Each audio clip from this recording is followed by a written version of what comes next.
You're Shaun Hover. I am Shaun Hover. I heard it was Hover because you're a hoverboarder.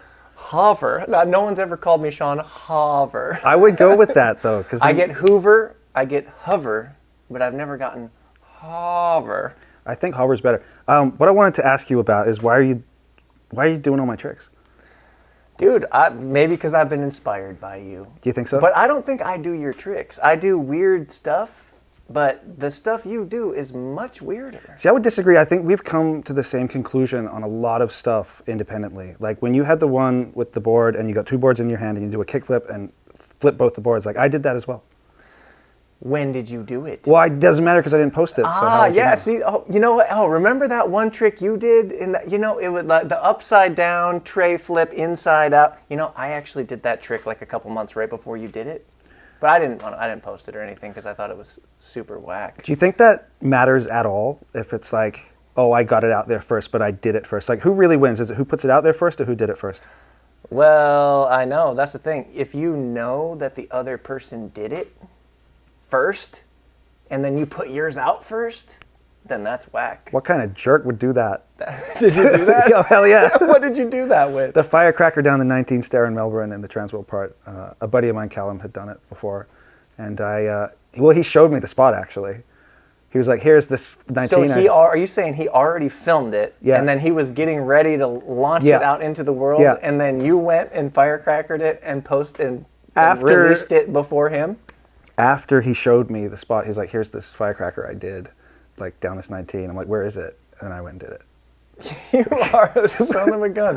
Find your own 19 stair. They're hard to find. It's fun. When I think of Richie Jackson, I don't automatically think he's the guy looking for 19 stairs. What do you think? I think he's the guy looking for something weird. Some kind of wet floor sign mixed with caution tape, mixed with a slippery snake or something. See, that is what I like about your stuff. It is really, really on that edge of weirdness. Like, I obviously found you on Instagram, and I went, this guy. I like this guy. But where it gets weird for me is because you're that much taller than me, you can do it on bigger obstacles. Whenever someone meets me in person, if they've seen me on the internet, the first thing they say every time is, you are really tall, huge man. Do you think it's advantageous being a tall skater? I do not. I don't. There's some advantages. There's like a few advantages, there's only one advantage. You can pop high and get on high things. That's your advantage. The disadvantage is every time you fall, you're like a tree falling down onto the ground, and your whole body is huge, so everything hurts all the time, and every piece of your skateboard breaks and falls apart every time you touch it. I'm 215 pounds. The bigger they come, the harder they fall. Bushings. I've broken every brand of trucks that you've ever heard of. I break trucks like it's breaking a board. Just snap them right in half. Well, it's impossible to have you on this show without mentioning your most viral clip of all time. I hope you're going to say the most viral clip of all time. Take us through the Spirit Airlines situation. What happened? Yes. How did it go down? This was the Spirit Airlines. That's the only time that I think that's the time that I truly went viral. That was a true viral moment. You can go viral, like skateboarding viral, where you do some crazy trick that goes viral. You do it every day. Well, also your videos just go viral on the internet in general. But this was my true moment of fame, and I soaked it in. I was like, I know that this fame is going to last for about 4 to 6 days, so I'm going to just soak it in. So I soaked it in. It was actually something that I had done before on Spirit Airlines many years ago, where they just randomly decide, no, you can't get on the plane with your skateboard. Like, I've flown Spirit so many times with my board every time, but once it happened in San Francisco, they just decided, yeah, you can't bring the board on unless you pay $90. So I snapped it in half, folded it in half, and brought it on. And then same thing, this was in Las Vegas, the one that went viral.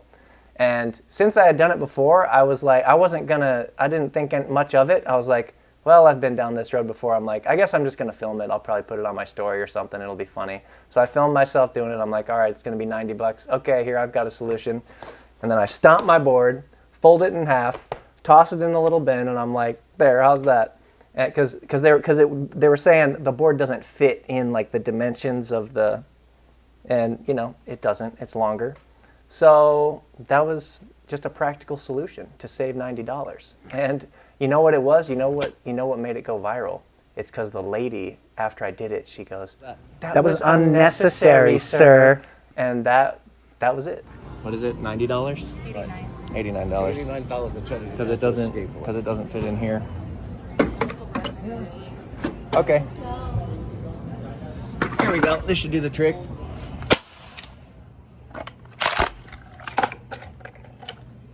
All right. How's that? That was unnecessary, sir.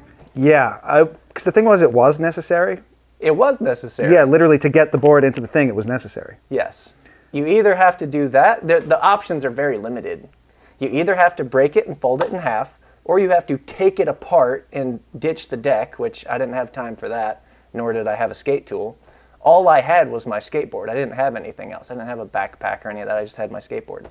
And, or you could pay $90. What else can you do?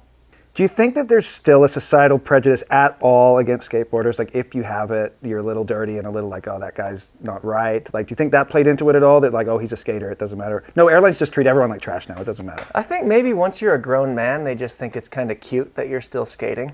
They're like, oh, look at this guy. He's got a beard and a skateboard. Strange. I thought that was only for teenagers. I have seen that on the internet. There's a few memes flying around that's like insulting like full-grown men that skateboard. It's like, okay, well, like, what are we supposed to do? You know what term I hate?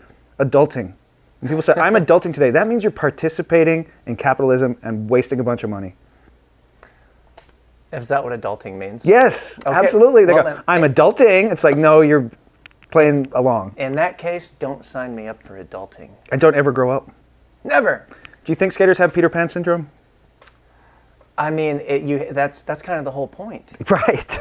The whole point of skateboarding is that it's magical and you get to do it forever. Yeah. And I mean, I kind of like it when people make comments like on the internet about like grown men skating still. Mm-hmm. It gives me a little bit of that feeling of like, okay, skating's not that cool. Yeah, I liked when it wasn't that cool. Yeah, so it brings me back to some of that era where it's like, okay, people are still hating on grown men skateboarding. Okay, that's good, that's good. Was skating cool where you grew up? No, I mean, hardly anyone skated. I grew up in Rochester, Michigan, and me and my neighbors started skating around the neighborhood, but I mean, I didn't know any skaters. I'd never seen skateboarding. The internet didn't exist, so I couldn't find skateboard videos. So, yeah, it was pretty cool, I guess. I do miss those days when it was magazine and, you know, capturing a moment in time like that doesn't seem to be as big anymore. Obviously, you know, video killed the photograph star. Then what happened? VHS killed and onwards and onwards. What do you make of Instagram and what it's done to skating? Do you think it's a bad thing or a good thing? I mean, it's an inevitable thing, but what do you think? That's a big topic. There's a lot of directions you could go, but I do have views on it. I think for someone like yourself, for me, what I love about Instagram is I got to experience skating. You know, growing up, I was skating with my neighbors, skating in the neighborhood, skate videos I had no access to, skate magazines I had no access to, and learning tricks. It took me 6 months to learn how to ollie because I spent the first months just jumping up and down and wondering why the board didn't come with me. I didn't have anyone to tell me, like, you got to hit the thing on the ground. And I saw some skaters one time skating, and a guy was doing ollies, and I noticed that he hit his tail on the ground.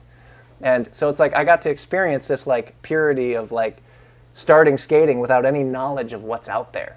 And then going out filming VX, getting, you know, like the filming real videos and watching VHS videos and making copies of VHS tapes. Like if the homie gets a video, then I'm making a copy of it with my VCRs and watching a skate video 150 times. You know, I got to experience that.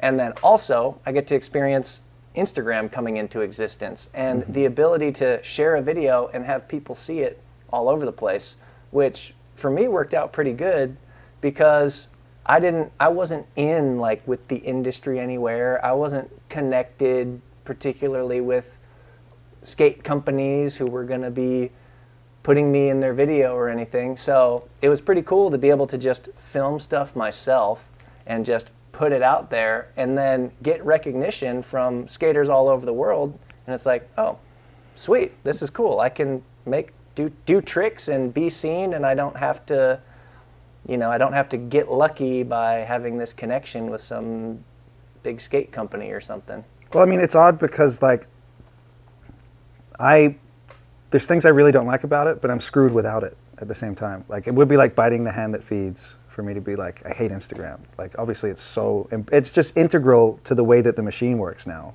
So, Wes Kramer's not on it, right? At all. He just said, I'm not doing it. Never has been. That's kind of rad. It's super rad. Yeah.